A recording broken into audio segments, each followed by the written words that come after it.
alert living. ரொம்ப கவனத்தோட வாழ்க்கை நடத்தணும்.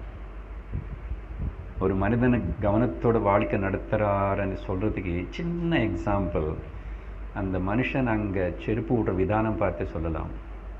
தப்பாக எடுத்துக்காதுங்க. குழந்தையா பெரியவனா சின்னவனான்னு இல்லை, ஒரு இடத்துல செருப்பு 2 வைக்கிற விதானம் பார்த்து அந்த மனுஷனுக்கு அலர்ட் லிவிங் இருக்கா இல்லையான்னு. நம்ம அந்த செருப்பு வைக்க வேண்டிய விதமாக வச்சுட்ட, that is called yoga. Alert living பேர் யோகா. பாடி இப்படி பெண்ட் பண்ணுறது யோகா இல்லை. சின்ன example. But what is there, எப்படி வச்ச என்ன, அப்படி பேசுகிறவனுக்கு இந்த பேச்சு நான் ஒத்து வராது.